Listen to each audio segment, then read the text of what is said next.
Arc-en-ciel.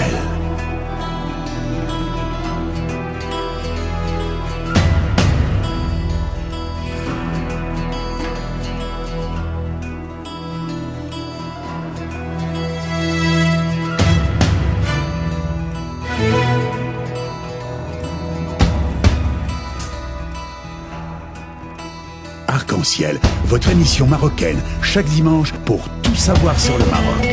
Actualité, culture, économie, société et animation festive. Avec Abdelatif, Arc-en-ciel au cœur du Maroc.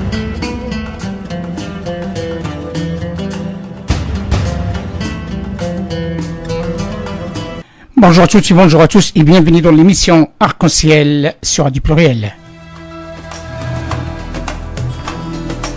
Arc-en-ciel au cœur du Maroc.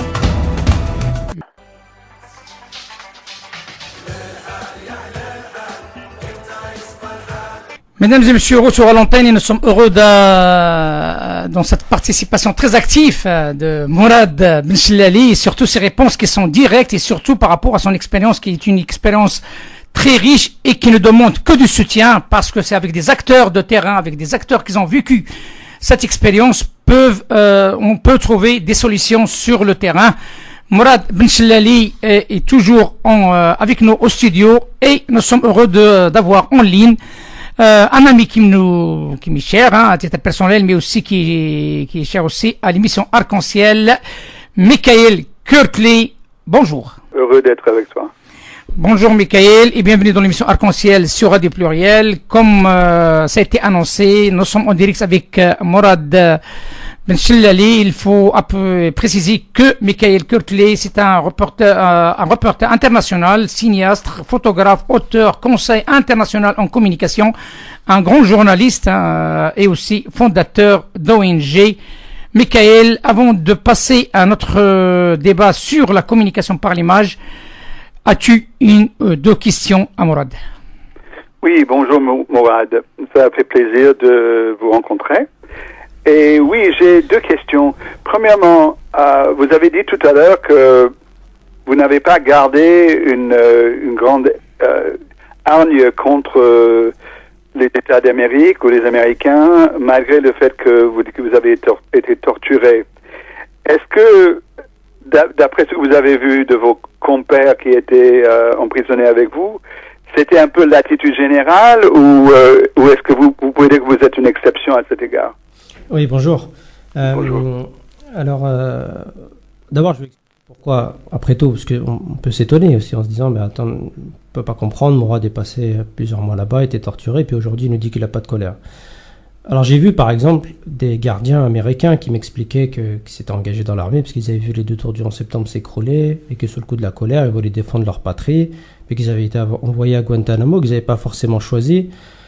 Et puis une fois arrivés sur place, en discutant avec moi, avec d'autres, ils se disaient, après tout, Mourad, moi, on nous a dit que vous étiez des pires des terroristes, mais je me rends compte que c'est pas vrai, que c'est plus compliqué que ça. Et puis, quand bien même vous avez eu tel ou tel parcours, je pense que le traitement que vous réserve mon armée est pas juste. Et quand je vais rentrer aux États-Unis, je vais raconter. Et donc, je les voyais faire l'effort de nous comprendre. Ça me donnait aussi envie de faire l'effort de les comprendre. Donc, je comprenais bien là, à ce moment-là, que c'était pas les gentils d'un côté ou les méchants de l'autre. Puis en vouloir à qui? Vouloir à ce gardien, en vouloir à l'administration américaine, c'était compliqué. Et je voudrais préciser que c'était, contrairement à ce qui a été dit tout à l'heure, c'était l'administration Bush. En plus, c'était l'administration Bush et aujourd'hui, on sait qu'Obama a voulu fermer Guantanamo. Ça ne tenait qu'à lui. D'ailleurs, je pense que la prison serait fermée. Mais en effet, moi, j'y ai passé 2 ans et demi. Bon, c'est la moyenne basse. C'est-à-dire que d'un point de vue français, on peut se dire c'est beaucoup et tout ça, mais moi je m'en suis finalement bien sorti par rapport aux autres. Mais les autres prisonniers que vous avez rencontrés, c'est ce que je suis en train de dire, c'est que les autres détenus, ils sont restés plusieurs années, 10 ans, même certains ils sont encore. Et donc oui, en effet, certains sont très en colère parce que, alors eux disaient, déjà moi les Américains, j'avais rien contre eux. J'ai été capturé sur tel ou tel endroit. Parce qu'il faut savoir on le sait aujourd'hui, d'ailleurs c'est les responsables américains qui l'expliquent, il y avait une majorité d'innocents à Guantanamo. Aujourd'hui on le sait. Et donc en effet, il y en a beaucoup qui sont sortis avec beaucoup de colère. C'est-à-dire que Guantanamo a été une fabrique même de colère, je disais. Oui, Alors moi, je suis sorti sans colère, mais c'est presque un miracle, en effet. Oui, je comprends. Et vous avez dit que ces personnes qui étaient incarcérées n'avaient pas nécessairement au préalable de la colère contre l'Amérique. Et je voudrais revenir à l'Afghanistan et à votre formation. Est-ce que cette formation, et je ne sais pas à quel niveau vous étiez dans Al-Qaïda, mais est-ce que autour de vous, au point de vue idéologique, au point de vue communication, est-ce que la communication était surtout négative envers l'Occident ou envers des autres pays musulmans qui n'étaient pas nécessairement, disons, dans la droite ligne selon la pensée d'Al-Qaïda? Alors moi, de ce que je me souviens, de ce que j'ai vu en Afghanistan, enfin les discours que j'ai pu voir ici et là. Alors je voudrais juste préciser que moi, dès mon arrivée en Afghanistan, j'ai voulu rentrer chez moi en fait. J'ai pas été capturé les armes à la main en Afghanistan, j'ai été capturé au Pakistan par des villageois par lesquels j'ai été vendu d'ailleurs. J'ai même fait presque presque un mois de prison au Pakistan. Donc j'ai voulu rentrer chez moi. Voilà, je voulais juste préciser ça parce que c'est important. D'accord. Ensuite, ce que j'ai vu en Afghanistan, alors il y a la stratégie militaire et puis il y avait le discours religieux. Donc pour les djihadistes, donc eux disaient d'une part que il fallait se focaliser sur les Américains. Alors Ben Laden par exemple expliquait ça avec la présence notamment d'une base militaire, etc., l'influence de l'Amérique dans le monde, et il disait que religieusement en fait les Américains étaient les chefs des mécréants et qu'il fallait se concentrer sur eux. D'accord. Et puis il y a le religieux qui faisait que, comme ça a été précisé tout à l'heure, que pour les djihadistes, de toute façon, tous ceux qui n'embrassent pas la cause du djihad ou qui empêchent cette cause sont par nature de mauvais musulmans. Donc ça englobe aussi les pays arabes qui ne prennent pas les armes, par exemple, ou qui n'appliquent pas la charia la plus stricte. Et donc, dans la propagande aussi, ces pays-là étaient des ennemis, quoi. Et donc, ça va bien au-delà de l'Occident ou des Américains. Oui, et je crois qu'on peut dire que il y a des actes terroristes commis soit par Al-Qaïda, soit par Daesh, soit par d'autres, qui sont un peu partout dans le monde. Ils ne sont pas uniquement en Occident. Et à votre avis, est-ce qu'il y a une différence quand ils ciblent, par exemple, le Burkina Faso, est-ce qu'ils ont sensiblement les mêmes raisons de faire cela que quand ils ciblent Paris? Après, tout dépend des explications. C'est pareil, c'est comme je le disais tout à l'heure, il peut y avoir des explications psychologiques qui peuvent pousser un jeune à embrasser la cause du djihad, d'autres religieuses ou d'autres politiques. Puis tout dépend du contexte. En effet, les raisons qui vont pousser un jeune à rejoindre l'État islamique, un Français ne sera pas la même raison qu'un Syrien, par exemple. Oui, c'est très bien dit. Mais merci beaucoup, c'est très intéressant. Parfait, merci de votre intervention. Parfait. Michael, donc il nous reste presque une quinzaine de minutes donc pour parler sur le sujet d'actualité et surtout dans la continuité de ton intervention la semaine dernière, la communication et confiance. Donc récemment, on a assisté à une couverture qui a fait couler beaucoup d'encre, donc la couverture de Jeune Afrique, où on voit un certain nombre de têtes marocaines. Et ce sont des jeunes espagnols qui ont participé à l'attentat de Barcelone et qu'on met tous ces têtes sous un drapeau marocain, une étoile verte marocaine, une couleur rouge, très rouge, ce qui a vraiment, sincèrement, ce qui m'a touché à titre personnel, comme marocain. Et on dit « Born in Morocco ». Que représente cette image en termes de communication, parce qu'à l'intérieur, j'ai pu lire ce qui a été marqué qui n'a rien à voir avec l'image. Là, on parle de la communication par image. Comment tu vois cette communication par image de cette manière, dans cet instant T que nous vivons et qui est plein d'amalgame? Je crois que d'abord, il faudrait réfléchir à l'intention de Jeune Afrique. C'est sûr que si une image telle que cela a apparu sur la couverture, c'était intentionnel.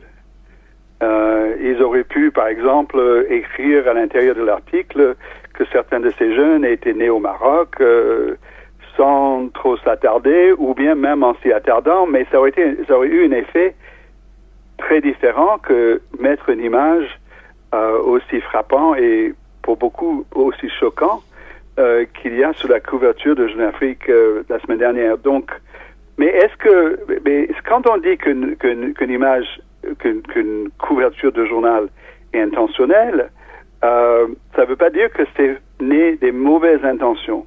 C'est très important à distinguer parce que ce qui ne veut pas dire nécessairement que l'effet n'est pas le même. Mais Jeune Afrique est connue comme une revue qui a souvent été relativement bienveillante envers le Maroc et qui, dans sa ligne éditoriale, n'est pas considérée comme un ennemi du Maroc.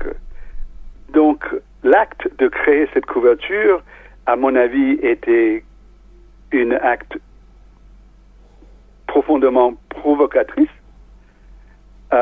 profondément, disons, publicitaire, certainement, parce qu'il pensait éventuellement attirer plus d'attention sur le journal, mais aussi, il ne faut pas oublier le contexte du fait que c'est sorti au mois d'août, qui est un mois où il y a beaucoup de gens en vacances, donc c'est aussi une création d'une couverture qui aurait pu être créée, par exemple, par Charlie Hebdo, qui n'est pas du tout journalistique dans sa façon de s'exprimer. Donc pour moi, le fait que Jeune Afrique ait sorti cette couverture me trouble et me rend perplexe. Parce que ce n'est pas logique, vu qu'il y a énormément de lecteurs marocains de Jeune Afrique et énormément de lecteurs africains. N'oublions pas que si on cible le Maroc, dans un certain sens, on cible l'Afrique. Il n'est pas logique que Jeune Afrique ait voulu carrément attaquer le Maroc. Ceci dit, le fait qu'ils aient choisi de dire terrorisme, c'est pas seulement Born in Morocco, c'est en titre, et c'était marqué terrorisme né au Maroc. C'est évident qu'ils ne pouvaient pas penser pour une seconde que ça ne pouvait pas avoir un effet notamment sur les Marocains. Donc pour moi, c'est prémédité. Pour moi, c'est une couverture qui n'est pas très journalistique, qui n'est pas dans la façon de faire de Jeune Afrique d'habitude. Et est-ce que c'était parce qu'ils se sont montés la mayonnaise entre eux? On ne sait pas comment ça se passe dans une rédaction. Pour moi, ce qui est plus intéressant, c'est comment est-ce que le Maroc, en tant que pays, devrait répondre. Ça, c'est et quelle est la relation que le Maroc veut entretenir, non seulement avec Jeune Afrique, mais avec d'autres magazines et d'autres revues. Et il y a eu des attaques beaucoup plus sournoises envers le Maroc venant des journaux britanniques et même français, italiens, qui ont carrément accusé le Maroc d'exporter les terroristes. Jeune Afrique n'est pas allé jusque-là. Mais donc, et je crois que ça, c'est la première chose. La deuxième chose, c'est l'audience. Si le Maroc réagit uniquement par rapport à cette couverture, c'est en partie parce que Jeune Afrique a blessé l'amour-propre des Marocains. Et quand l'amour-propre est blessé, c'est normal que les réseaux sociaux réagissent d'une certaine façon, les blogueurs réagissent d'une certaine façon. Mais comment est-ce que l'État marocain devrait réagir? Et c'est ça la chose la plus importante. Et donc, si tu veux, on peut en discuter. Mais justement, c'est la question principale. Comment ça se fait qu'il y ait ce mutisme de l'État marocain, mis à part la déclaration de M. le ministre de la Communication qui déplore, on n'est pas dans un cadre de déplorer ou quoi que ce soit, on est dans un cadre d'attaque à l'amour-propre de ce pays, d'attaque aux emblèmes de ce pays, de mettre tous les Marocains dans le même panier. Et pourtant, on sait pertinemment, ce sont des Espagnols. Comme il a dit monsieur l'ambassadeur, il ne faut pas changer la donne. Ce sont des enfants qui sont nés en Espagne et qui connaissent le Maroc que par leur origine. Donc la question qui se pose, pourquoi cette attaque et pourquoi venant d'un ami d'un journal qui était ami du Maroc? Qu'est-ce qui s'est passé pour que Jeune Afrique bascule? Et d'abord, moi, j'ai lu la réponse à cette question de François Soudan, qui est le rédacteur en chef de Jeune Afrique, et je trouvais que sa réponse n'était pas du tout satisfaisante, parce que il a voulu dévier l'attention sur l'article qu'ils avaient écrit à l'intérieur, et il n'a pas trop parlé de la couverture en tant que telle, sauf en disant que il ne voulait pas créer cette provocation, il ne voulait pas attaquer le Maroc. Et, en tout cas, il était relativement doux, mais ça n'explique pas du tout pourquoi ils ont que la rédaction, parce que finalement, faire une couverture, ça fait partie des choses les plus importantes qu'un magazine peut produire. C'est-à-dire, la couverture, c'est l'emblème du magazine, au moins de cette semaine. Donc, comment est-ce que ça se fait que la rédaction de Jeune Afrique ait approuvé cette couverture? Je ne sais pas s'ils l'ont commandé comme ça, mais comment ils ont approuvé. Et moi, je n'ai pas toutes les réponses à toutes ces questions, mais j'imagine qu'ils se sont dit que ça n'allait pas créer le tollé que ça a créé. J'imagine cela. Ce qui veut dire qu'il y a certainement beaucoup de Marocains qui travaillent à l'intérieur de Jeune Afrique. Bien entendu, des Tunisiens, il y a beaucoup d'Arabes, hein, donc comme on dit. Hein, donc ça veut dire que beaucoup de Marocains, je parle des Marocains, oui. Parce que c'était le Maroc qui était ciblé par cette couverture. Beaucoup de Marocains à l'intérieur de Jeune Afrique n'ont pas créé assez de tollé par rapport à cette parution. Est-ce qu'ils étaient en vacances? On ne sait pas. Moi, je ne connais pas tous les sous-jacents de l'histoire. Par rapport au Maroc et la réaction, moi je crois que il faut faire très attention, parce que la dernière chose qu'on veut faire, c'est créer plus de discussions autour de cette couverture, et qui finalement ça ne peut que nuire au Maroc, parce que le plus qu'on associe le mot terrorisme au Maroc, le plus que les gens en dehors du Maroc vont penser que le Maroc est un pays qui est associé au terrorisme. Donc il faut faire très attention. Néanmoins, je crois qu'il y a facilement 2 ou 3 choses qui sont possibles de faire. Premièrement, c'est demander un droit de réponse de la part de l'ambassadeur à Paris. Et c'est très important, mais c'est aussi très important que ce droit de réponse ne soit pas simplement une réaction vis-à-vis d'une magazine, vis-à-vis d'une couverture. C'est une réaction. Ça doit marquer les coups, un peu comme le ministre a fait, mais en même temps, déplorer que cette amitié qui existe, comme tu le décris, entre Jeune Afrique et le Maroc, et c'est vraiment dommage que ça soit terni comme cela. En fait, c'est d'agir un peu comme quelqu'un qui est blessé un peu dans son côté sentimental. Je crois que c'est très important de ne pas... De dire à Jeune Afrique, mais finalement, qu'est-ce que c'est cette façon d'agir? Ça n'a aucun sens, ce n'est pas comme ça que vous agissez. Mais en plus, évidemment, dans un droit de réponse, on doit très clairement expliquer ce que le Maroc fait pour contrecarrer au terrorisme.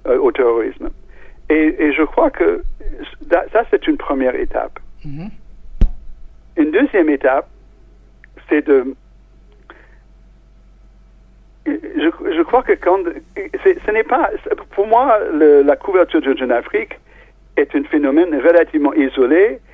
Serait un phénomène isolé s'il n'y avait pas une quantité d'autres attaques qui existaient. Et la question, c'est comment est-ce que le Maroc doit répondre à toutes ces attaques qui disent beaucoup plus que Jeune Afrique a dit. Bon, Jeune Afrique a fait une couverture provocatrice, mais les autres ont dit des choses bien plus néfastes que Jeune Afrique a dit. Donc je crois qu'il est très important de réfléchir à une façon de dévier l'attention du public qui peut lire ces autres journaux aussi. Il est très important de réfléchir à une communication qui donne des bonnes nouvelles, disons. Ben justement, donc c'est un petit peu l'objet de l'émission de la semaine dernière. Hein. Donc, quelle communication le Maroc peut opter pour faire face à ces attaques et même pour faire sa promotion? C'est la question qu'on pose et c'est la question qu'on cherche, parce que là, jusqu'à maintenant, à l'étranger, on voit pas ni radio, ni télé, ni moyen de communication d'appoint qui fait la promotion du Maroc pour faire face, et même pas des lobbies marocains pour qu'ils fassent faire face. Nous sommes une petite radio, hein, donc c'est une émission marocaine qui passe un dimanche. On essaie de faire le mieux possible par l'intermédiaire de notre réseau, sans plus. Mais l'appel est lancé à M. Chakib Ben Moussa par rapport à cette proposition que vous venez de citer, Michael, qui est très importante. Au nom du Marocain, il faut qu'il y ait une demande, droit de réponse. Ah, mais je serais étonné si on l'avait pas déjà demandé. Espérons-le. Si on l'a pas demandé, moi j'espère que ça va se faire très bientôt. Ça, c'est une première étape parce que déjà ça va montrer que le Maroc est en train de faire quelque chose. Et je crois qu'actuellement, vu que cette couverture a insulté et rendu en colère beaucoup de Marocains, aussi bien au Maroc qu'ailleurs, je crois qu'il est très important de formuler une réponse posée, intelligente, pas trop réactive, qui serait proposée à Jeune Afrique. Et si Jeune Afrique refuse de donner cette place, ça serait une autre question. Ça serait, si Jeune Afrique aujourd'hui peut dire on n'a pas eu cette intention, mais s'il refuse un droit de réponse, ça veut dire qu'il y avait de l'intentionnalisme dans le sens très négatif. Donc je crois que ça c'est important. Mais au-delà de cela, je pense que on peut pas s'attendre à s'il n'y a pas eu une communication bien organisée par rapport à cette question de Maroc, admettant que la question du jour, c'est le Maroc, est-ce que c'est un berceau de terrorisme ou pas? Admettons que c'est ça la question. Je n'ai pas remarqué une grande communication concernant ce thème jusqu'à maintenant. Et donc, il est assez normal que, au bout de même pas 2 semaines, qu'il n'y ait pas une réponse très formulée. Donc, mais je pense qu'il est important de penser à comment parler de cette question sans nier qu'il y a eu des terroristes qui sont de souche marocaine. Ça ne sert à rien de nier la vérité, mais en même temps aussi bien expliquer une chose, c'est-à-dire que ces terroristes sont venus se sont formés ailleurs, mais aussi d'expliquer comment les choses existent au Maroc par rapport à cette question. Ça, c'est de l'un. Mais de deux, et c'est là où peut-être il y a vraiment quelque chose à apporter dans cette discussion, c'est créer d'autres... Moi, dans le relationnel, quand il y a une attaque venant de la presse, on apprend toujours que le mieux, c'est souvent de dévier l'attention. Surtout si cette attaque est assez grande pour attirer l'attention de pas mal de monde. Et donc je suppose qu'il y a au niveau du ministère de la Communication et ailleurs au Maroc, des think tanks, des conseillers, etc. Je suppose qu'il y ait une réflexion sur comment non seulement dévier l'attention par rapport à cette attaque, mais il y a eu d'autres. Récemment, il y a 2 jours, il y a eu un éditorial du New York Times qui condamnait fermement le Maroc dans son attitude vis-à-vis des manifestants du RIF. Et ce que j'ai remarqué et c'est un éditorial qui n'était pas écrit par un individu, c'était écrit par tout le board éditorial. Donc c'est quand même très fort, il y a beaucoup de poids dans cet éditorial aux États-Unis. Et cet éditorial est un article qui m'a choqué beaucoup plus que la couverture de Jeune Afrique, parce que non seulement ça manquait d'éthique journalistique, comme on peut dire de la couverture de Jeune Afrique, mais c'était une attaque du Maroc par rapport à un sujet où il ne demandait même pas l'avis des dirigeants marocains. Dans le journalisme, on apprend quand même à demander l'avis des 2 côtés, même si on pense que l'avis d'un côté n'est pas valable, on doit le demander et on doit le rapporter. Et c'était unilatéral dans sa façon de regarder et de présenter la situation au RIF. Je crois que ce genre de choses, ça aussi, il y a un droit de réponse que l'ambassadrice marocaine aux États-Unis doit demander. Oui.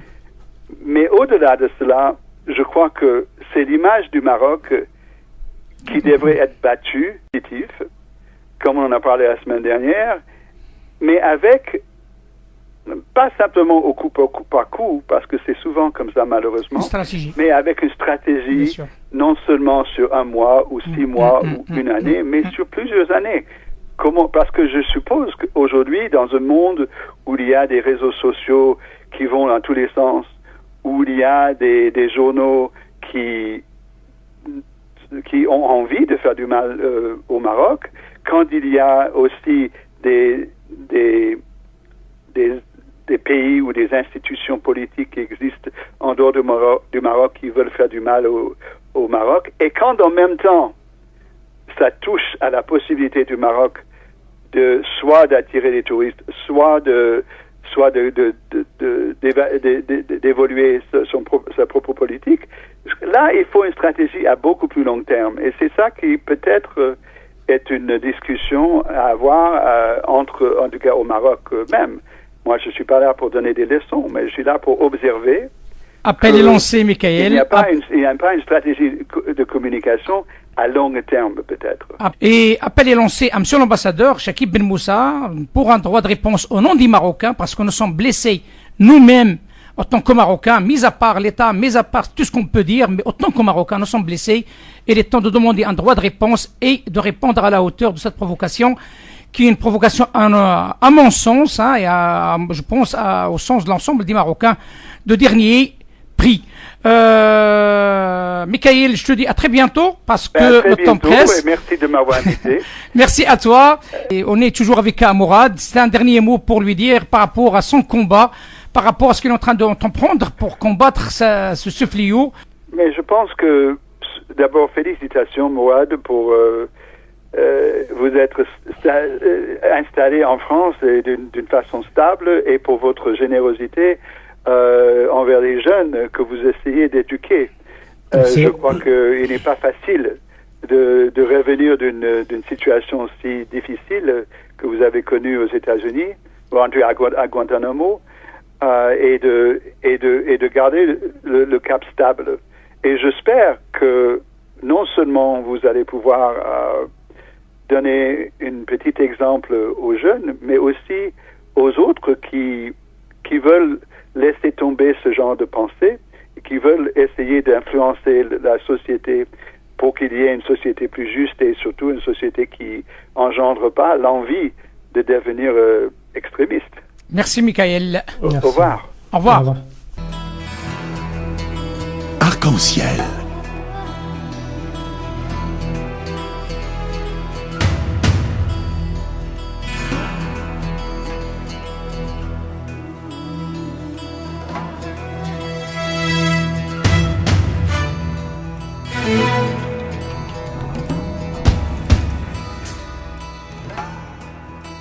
Arc-en-ciel, votre émission marocaine, chaque dimanche pour tout savoir sur le Maroc. Actualité, culture, économie, société et animation festive. Avec Abdelatif, Arc-en-ciel au cœur du Maroc.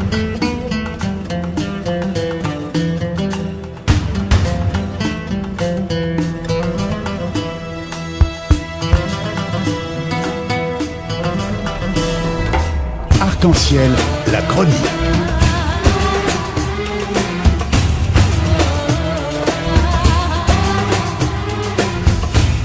Arc-en-ciel info.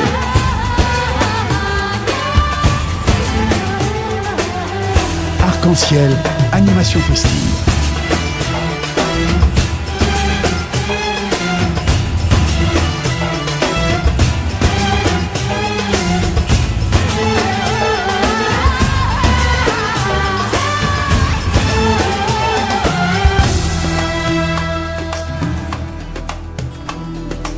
Arc-en-ciel au cœur du Maroc.